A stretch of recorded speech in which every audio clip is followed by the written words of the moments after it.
Hello, everybody. Good morning, good afternoon, good evening, wherever in the world you are connecting from today. Thank you so much for joining us in this new episode of our Hacking HR live chat series. We've done a few of this, actually, a lot of this over the past couple of months, and all of them are posted on our website, the hackinghr.io. Just go there, check them out.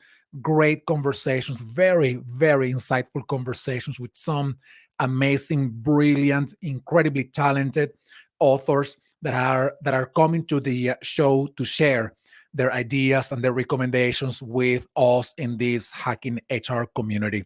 So I am hoping that you check that out. Uh, in whatever network, social media, whether Facebook, LinkedIn, YouTube, or Twitter, whatever you're connecting from, please let us know where in the world you are watching this from. Just post it in the chat. It would be awesome for me and my guest Sophie today to know where everybody is connecting from. One of the most amazing things I think about these conversations and about our community in general is how global it is, and to see people connecting from so many different places is always really, really exciting. So today we're going to be talking about culture, but with a twist. Culture with a twist. We're going to be talking about the soul of startups and how founders impact the culture in their organization. So that is culture with a twist, because very often we have conversations about culture in the many Hacking Nature sessions and panels that we have in our events. But generally, and I acknowledge that generally we remain at a very high level, like not maybe not 30,000 feet view, but 1,000 feet view. Now we're going to go even deeper into the conversation about how founders in startups shape the culture of their organizations. And we are going to be hearing a lot of great ideas and recommendations by the soul of startups author, Sophie. So Sophie, if you're ready, I want to bring you to the screen right now. Hello, good afternoon for you. How are you doing? Yes, good, good. Thanks for having me here, Enrique. I'm super excited to talk about, and obviously, like you said, do a bit more deep dive on culture and then startups and the impact from founders. Absolutely. Well, it's exciting to have you with me today, and we have a lot of conversations about culture. And I have to say that I think this is probably the first time that I ever have a guest in anything that I do to discuss about culture specifically for startups, and more specifically, even diving a little deeper, the impact that founders have in those cultures. So I can't wait for our conversation. But before we get there, I would love for you to share more about you, who you are, where you're connecting from, what you do, anything that you want to share with me and the community so that we get to know you better in this conversation. Of course, of course. So I'm currently based in London. I'm usually based between London and Australia. I started my career in HR about 10 to 15 years now, starting basically off like everyone else, getting the opportunity to fall into recruitment and then eventually evolved into HR. I've gotten really lucky in the last 7, 8 years working predominantly in early stage startups, which is where I really kind of collected all of my experience. When I went into working more in the people space, I got a lot more opportunities, especially because it's in early stage startups. We're really talking about smaller scale businesses. We're talking about I was as early as number 5, and then growing out the business and the company, all up to, 200, 500, 1,000 people. And I found that my sweet spot is really in the early stage because I Mm. love being able to kind of be impactful in creating these building blocks. And through my experience, I've learned more and more about how leadership and then also indirectly founders itself, especially when you're in a smaller organization, all of their actions, the way they lead the company, and all the things that they do have completely impacted the way culture evolves in an organization. So I really, hopefully also, if anybody has checked out the book before, the book was really kind of like a collective of all of these experiences talking to operators.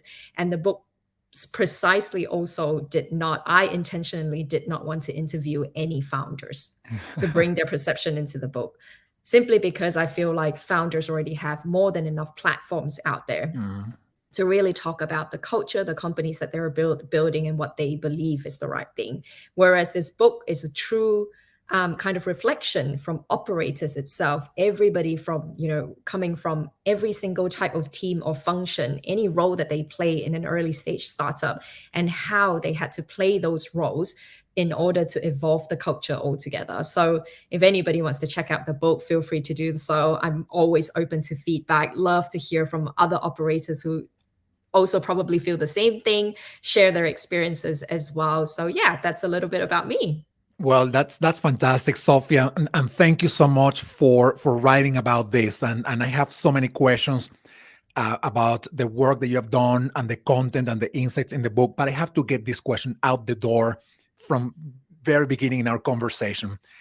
There are people in HR, in any function for that matter, that are very used to structures, to procedures, to to very very well defined ways of working, and then they find a job in a startup, and they find the messiness of a startup, right? And I'm not saying disorganized. What I'm saying is it's a different kind of work.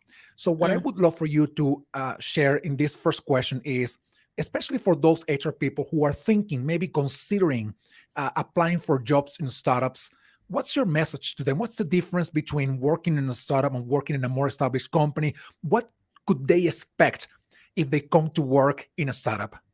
Especially if they are coming from an already established, well-established organization.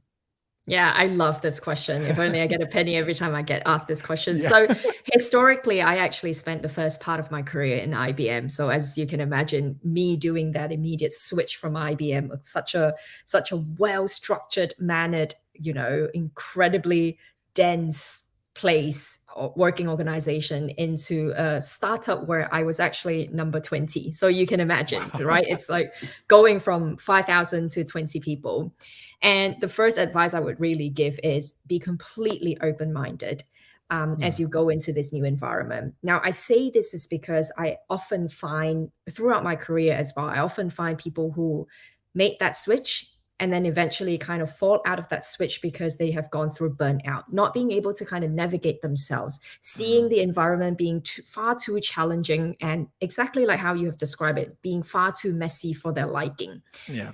And in these organizations, I have then also found ourselves in positions where I see we're actually losing out on really incredibly great talent, right? Their corporate experience has been incredibly valuable. That's why we've brought them in. And it's the navigation of the environment. So my advice to any other person who's trying to make that switch into a startup world is to be completely open-minded and be very optimistic about the abundance of opportunity you are going to come across. Not being able to, not needing to go through 10 layers of approval to get something done is incredibly rewarding. It's something that I have not looked back since. I definitely did go through that transitioning struggle for sure, because it was incredibly different.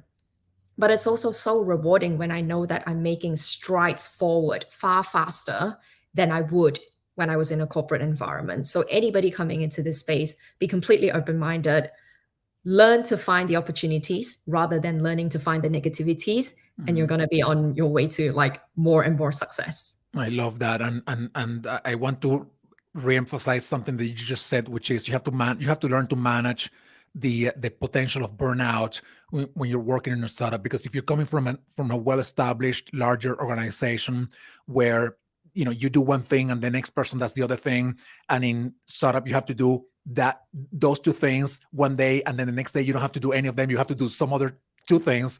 That can be very hard for a lot of people. So I appreciate you sharing that.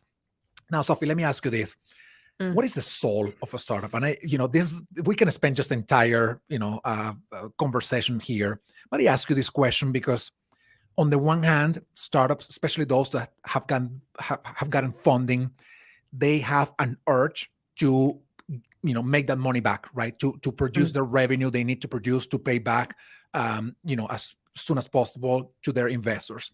And sometimes you see, or what I've experienced and witnessed, is that you see startups, coming to life with a wonderful purpose, and then 6 months, 12 months, 18 months down the road, you ask yourself, wow, what happened? It seems that it's all just about the making money now, and what they said that they want to do, which drew me in the first place is not there anymore. So what is the soul of a startup, and how you battle as a worker in a startup, and those who are witnessing the progress of that startup? How do you battle this idea of, yes, having to make the money, but also keeping that spark alive that made you come to existence in the first place?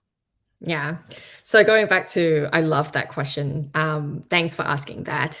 The soul of a startup really comes down to the founder, the purpose, the principle of how the startup all kind of kicked off in the first place. Yeah. And you're absolutely right about the evolution from going from a feel good journey, right? You join this company because they make you feel good about the role that you're doing, right? And it's not just about the job that you're doing on a day-to-day basis, because let's be honest, you can do the same job in multiple different kind of companies and environment, but you particularly chose this because principally it aligns to you.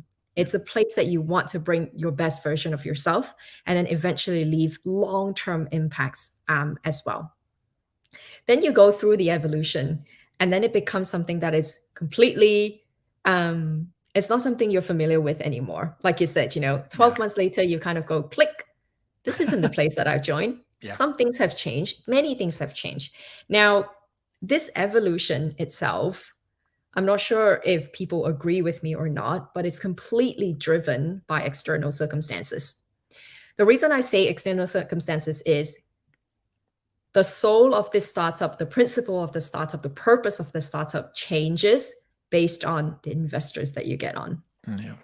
The amount of funding that you get in.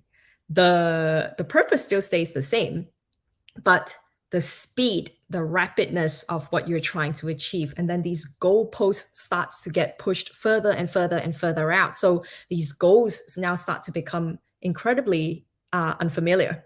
We started off, say, for example, especially in financial services, anybody who's listening from financial services, I'm sure a lot of people will agree with me that it's very difficult to find a fintech that makes you feel good about the job that you're doing, right? Because you're technically not saving lives. Yeah. And how can we make it valuable then for every single person to still feel motivated to be part of this journey? Is you've got to find something as part of your day-to-day that makes you feel rewarded, as well as makes you feel that there is a purpose to be part of this journey. And so therefore, we're starting to see more and more fintechs come out with solutions for financial inclusion. So it's, taking from something so rigid as a banking industry all the way into something that is going to leave a long-term impact in the industry you're also probably part of. And so it really comes down, that's why I say the soul of a startup evolves based on these external circumstances. You may meet, I've seen some startups where they meet investors who are just here for revenue. And that's okay, as long as you stay true to your principle. But anybody in this journey who feel it no longer aligns to their principle, it's totally okay to say no to it. And I think a lot of people end up struggling is because they're still kind of fighting that battle. One day it will turn back to how it used to be. Yeah. Do you think one day it's going to turn back to what it used to be in the cases that you've studied? I think it's very hard. I think it's definitely very hard. I think it's our natural tendency to move forward and look for something that is better and better each time. Same goes with every single individual. You go from one job to another because you want to look for a better opportunity, a better promotion, or a better environment. Same as within the company, the goalposts will always continue to be pushed out. The goals become bigger and bigger and bigger, and you want to tackle bigger and bigger and bigger world problems. Yeah, which is in all honesty, sometimes it's a paradox for some startups because, for example, in the past probably 10 years, a lot of startups emerged in the mental health space, and I was so excited about it. I was so drawn into what these organizations were doing, and then one day, just out of the blue, I don't know how or why it happened. Well, I know why it happened. I don't know how or why it happened so fast. They lost, that idea of truly improving mental health, and now taking advantage of the fact that people are struggling with mental health because that's how they make the money. And instead of working, in solving the root causes of what's causing mental health. Now they are, I'm not saying that they are doing it on purpose, but that's their business at the end of the day. And they are responding to investors that tells them the more clients you have, the more money we bring in. And for you as a mental health startup, the more clients mean the more people that are struggling with mental health issues or challenges and whatnot. And I was very disappointed, I should say. So that evolution for me meant, yes, on a revenue side of things, that was the evolution, but on the soul, I think they lost the way. And that, as a witness, by the way, was really hard sort of to see. But now let me talk about the how can a founder, and then I'm going to talk about the role of HR in here. But how can a founder try to balance those, all of the juggling, priorities at the same time? He or she is talking to an investor, and the investor is telling them, you promised this thing in 12 months.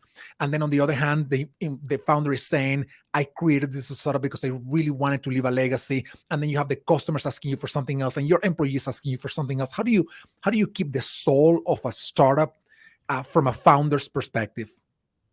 Yeah, that's a great question. I personally, in my experience, I'll be really frank here. I haven't seen a lot of founders that are able to actually stay true to what they set out to do in the first place. Not because they don't want to. I believe that it's actually a very, very difficult job to do. Yeah. On one hand, you have, if you put yourself in a founder's position, on one hand, you started this to solve a world problem. We all start up startups to solve a world problem. That, let's be honest, right? There's some tendency here to go, I'm the person that has a solution. And so off you go. You start off this company with a great prospect. And then along the way, it becomes really difficult to scale. And so you need help. And help can come in many shapes and form. It could be advisors, it could be employees, it could be technical, and at the same time, it could be funding. And depending on the investors that you bring in and the pressure that you would get from the investor, is going to tweak the way it all started. Yeah. But it's a very, very difficult job to struggle. Up to today, I have not seen a founder that is able to balance this perfectly. Yeah. I've seen them try their very best to also balance this, and some may have more success than others, but it really is driven by the pressure that you have internally.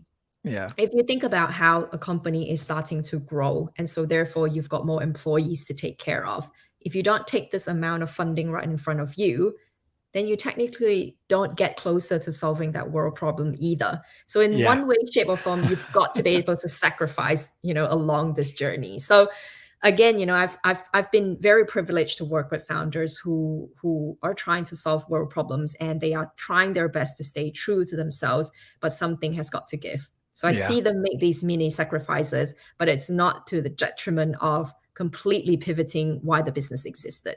Yeah. I love that because, as the founder of a community that, like Hacking HR, we're trying to make a difference in the world and leave a positive legacy. But the only way for us to be able to do this is if we make money to sustain this in the long run. And I myself have faced decisions where it is, do I do this that I don't think is right to bring some money in? Or do I do I avoid, or do I just say no to this thing and, risk, 6 months of operation down the road? And I have chosen always the right thing to do, which then 6 months later gets me thinking, man, I need that money now. But I think I feel at ease with myself. I feel in peace with myself, when I do that. Because I don't want to sacrifice, like, for example, things as small, like, some sponsors come to our community and they say, I pay you for sponsorship if you give me list of private information for people, like emails and whatnot. And we never do that. And they say, well, then I don't sponsor anything. And to me, it's a small thing, but it's losing part of who we are, which is respecting people's privacy and anonymity and whatnot. So I get it. I get how hard that can be. And also there's another sense of it that is a timing sometimes, right? I think that if we go back to 1970, a startup in 1970, maybe the vision was you're going to make money in 20 years from now. Now it is like you got to make money in 12 months from now. So even the timing puts so much pressure on founders and the people of that organization. Any insight about that? Any insight about the time, how the timing of revenue generation and profit generation has changed over time? Oh, absolutely. We're starting to see runway become shorter and shorter and shorter right now. So becoming a founder at this moment is a lot more challenging than how it used to be 10 years ago. So you're absolutely right on this point. We are starting to see, well, obviously, even in this current state at the moment, the capital market has almost completely dried up.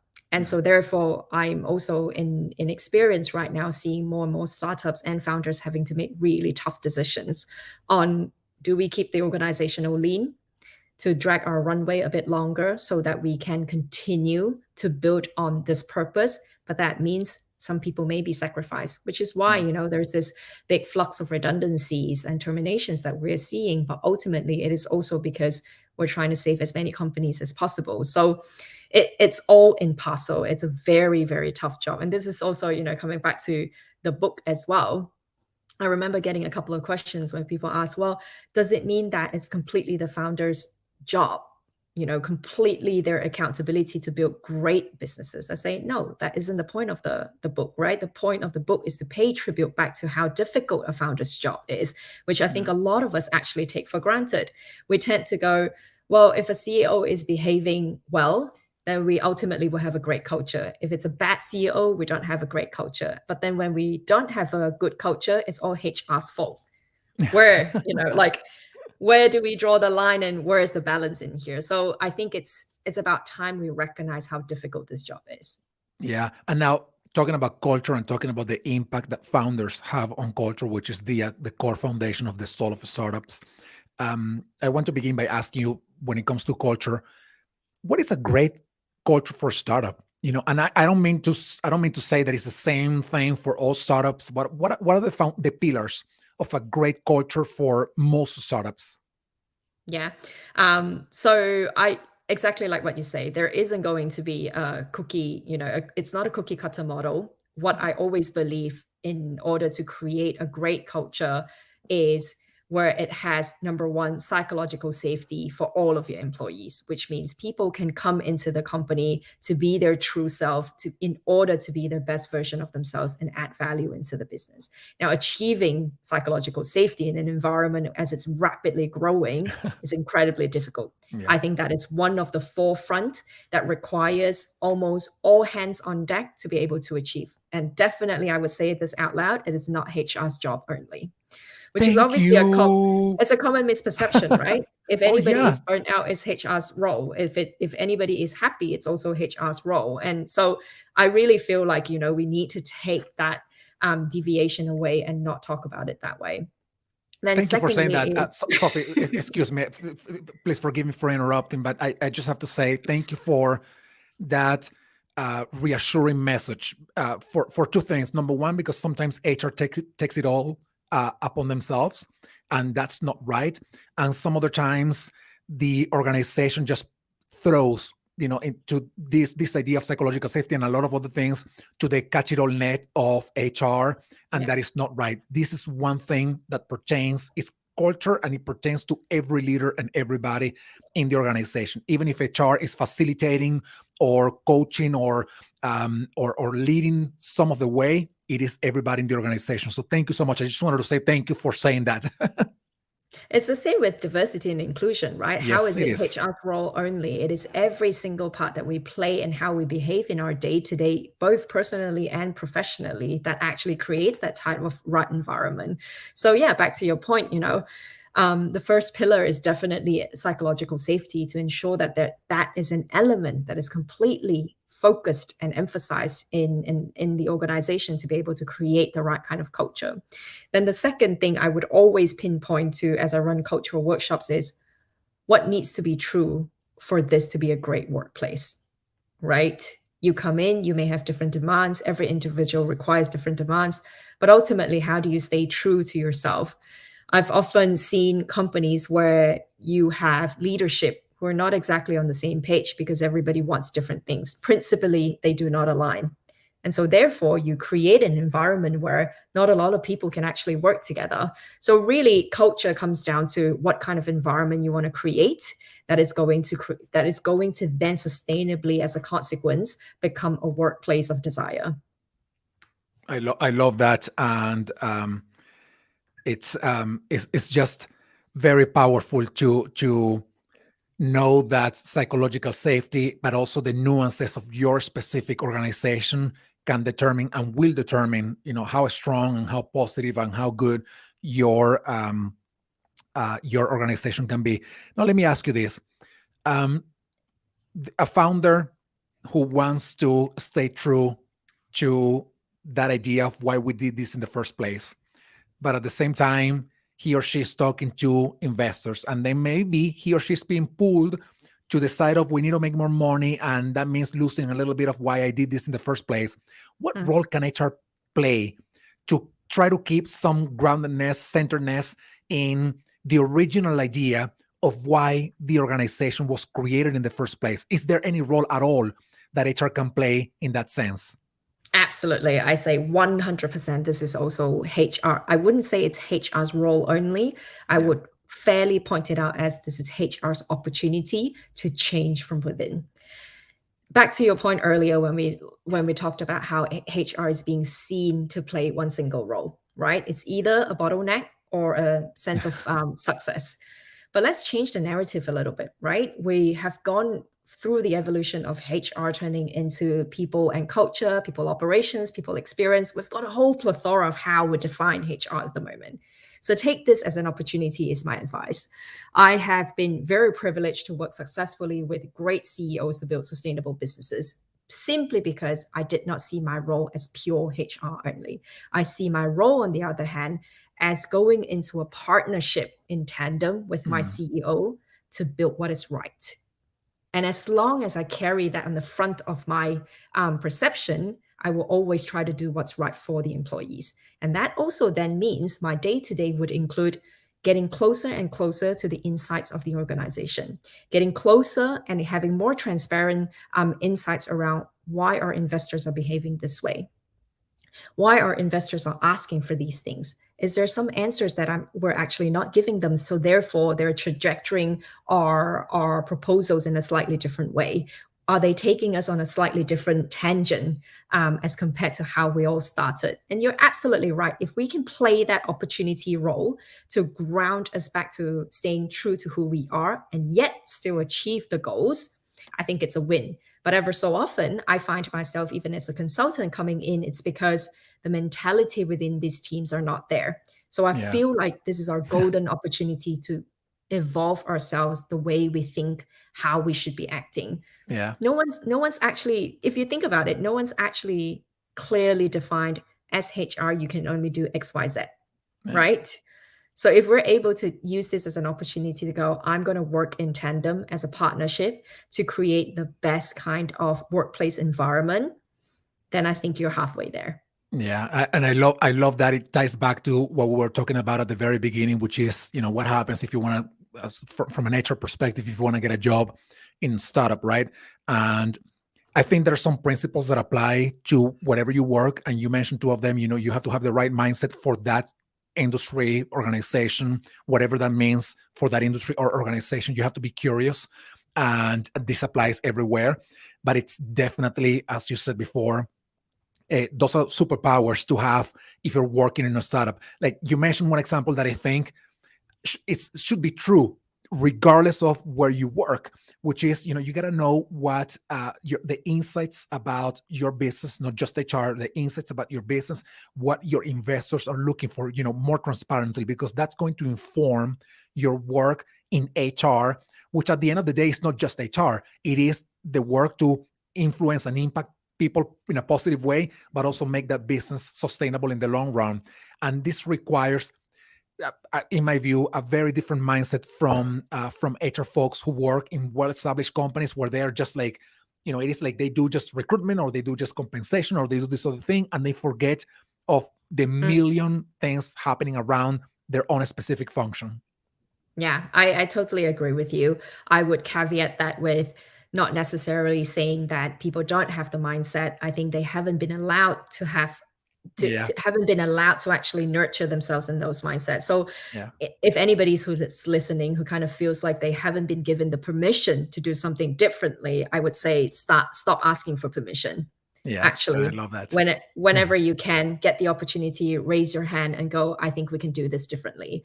The Yeah, more we encourage ourselves to do that, especially in an HR environment, the more we are going to be able to be part of this change. And I think yeah, this is the reason why we've always seen, as compared to most of the other functions in the organization, HR is the one that's kind of still lagging behind. yeah, We often find ourselves asking, a couple of years ago, I remember the hot topic was, how can HR get a board seat?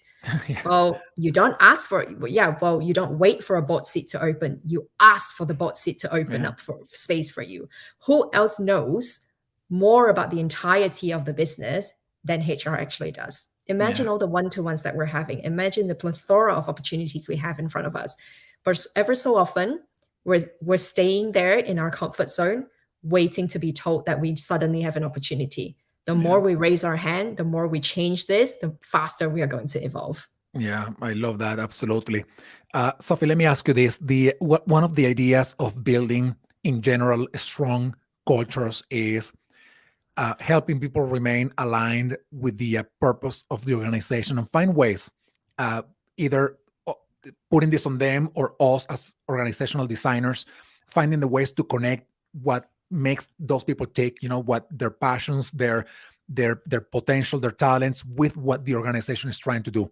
So how do we try to keep that alignment of the purpose of the organization with the passions of the people, well aligned, so that people can remain engaged and satisfied with the job that they are doing, delivering their best in those startups? Yeah, great question. So fundamentally, I believe that goal setting is incredibly important. It's Yeah, never something that is an understatement when it comes to aligning people to what they're doing and then to serve a purpose. I think that's really important.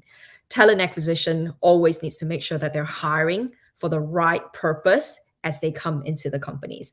Now, the final piece here is also there are going to be individuals, including you and me, ourselves, have gone through our careers where we hit a point where we go, this doesn't fit well with us anymore. yeah, It's time for me to move on. So if I'm being true to myself, why can't other people? But at the same time, if the organization doesn't create the opportunities for you to allow yourself to have those conversations, then you end up being stuck in a role that no longer mm, fits you. And then at the same time, the HR teams are trying to figure out why you're unhappy.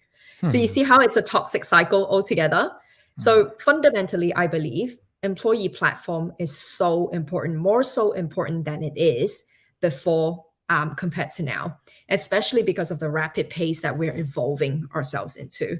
And so if we have platforms like this that allows conversations to happen, that allows managers to have these conversations in development plans, does this still work for you? Is this mm, still something you see yourself in the next 12 months? Ask those honest questions. I would love, if I turn back time, I would love 5 years ago, I had a manager who asked me, Sophie, does this still work for you? Are you still happy? Instead of wow. asking me on a weekly basis, are you doing okay? Of course I'm Yeah, going to say I'm doing okay, right? But if I had a real conversation around, is this role still working for you?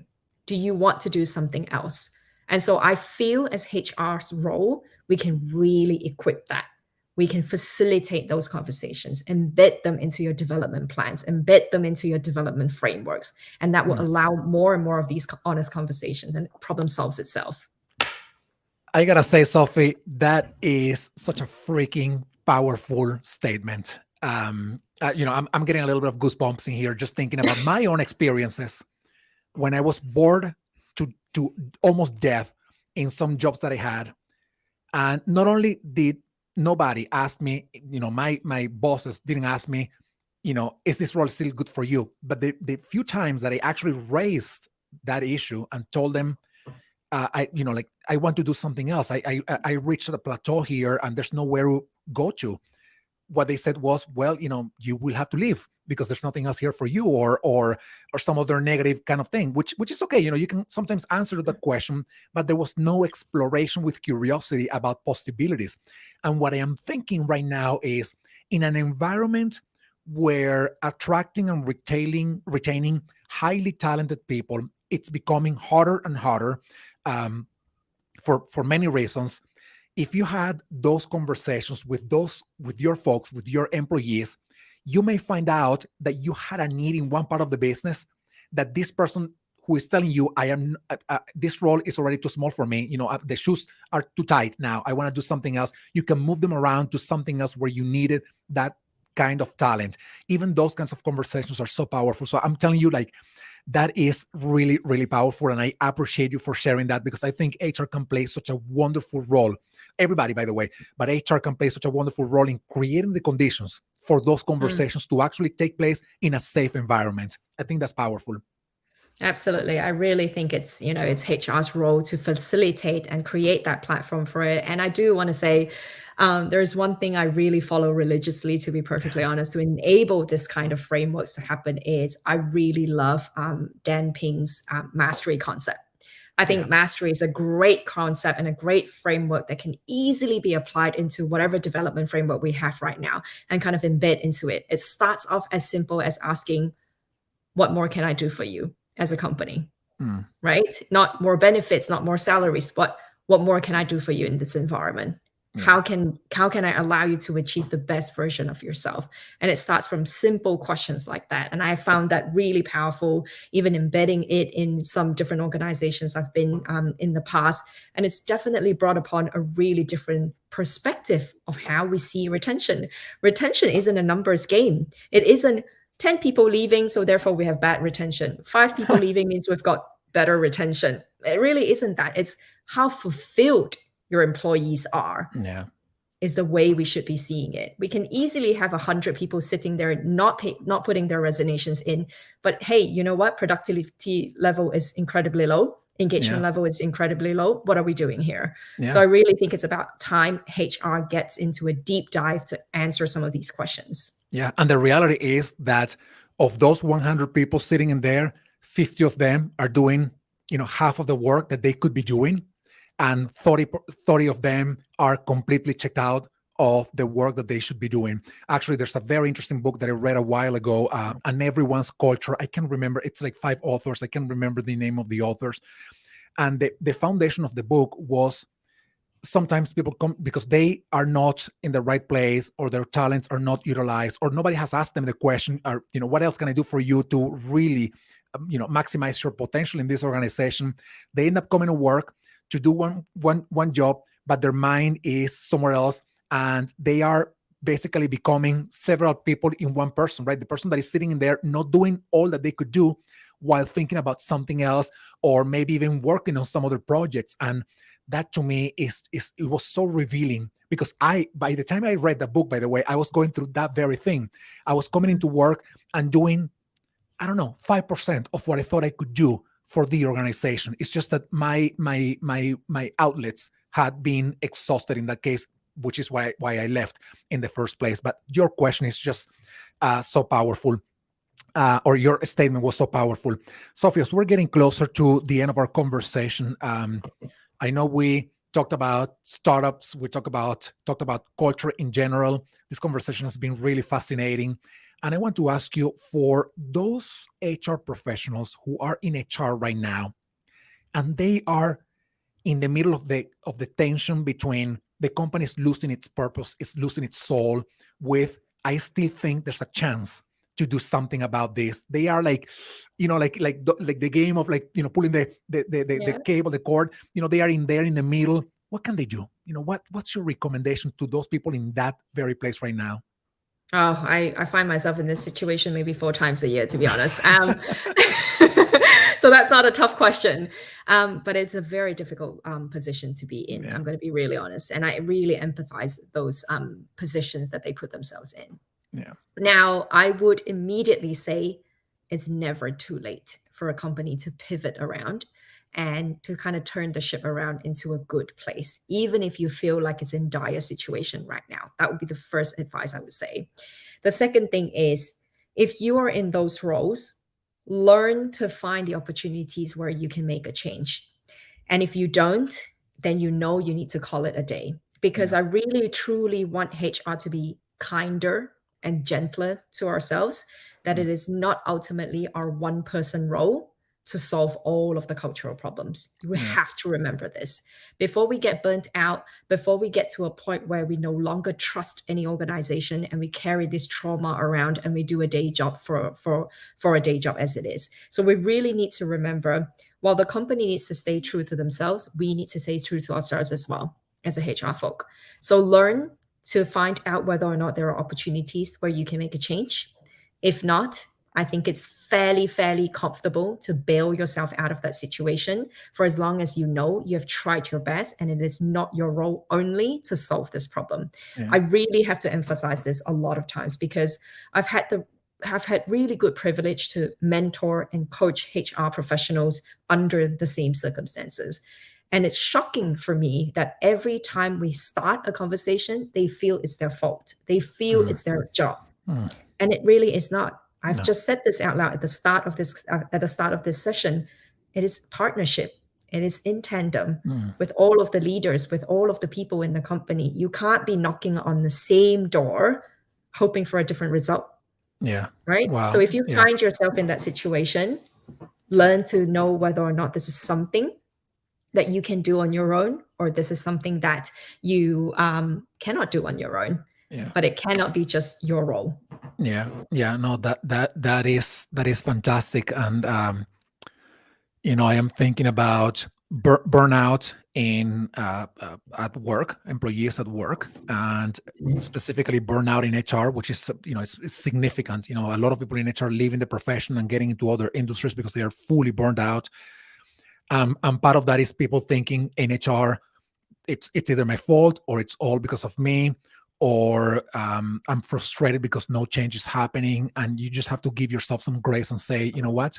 I did what I could do, and this is not going to change. And that's okay. And I know it's hard, by the way, because I myself, you've been there, Sophie, I've been there too, where you really try because you really believe in that organization. You really enjoy working with the people there, but you know that the culture, which goes way beyond you, and that those immediate connections to you is not going to change. Whether it is toxic or whether it is not toxic but going in the direction that you don't want it to go, you just have to give yourself some grace and say, I did what I had to do, I did my best, and I just gotta check out of here. So I appreciate that. Sophie, thank you so much. This was fantastic conversation, my goodness. And everybody, please go and check out on Amazon or whatever other platform you use to purchase your books.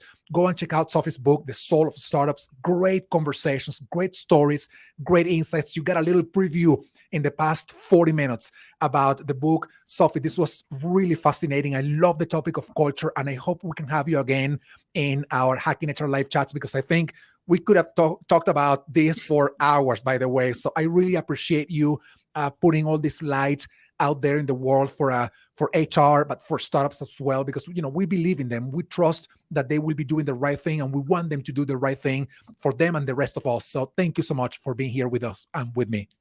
Thank you. Thank you for having me. Thank you. And thank you, everybody. Stay tuned for the next sessions of the Hacking HR live chats. We actually have one more coming up today. And otherwise, I will see you in whatever else we're doing in the next few days. So thank you so much. And thank you, Sophie. I'll see you all soon. Thank you.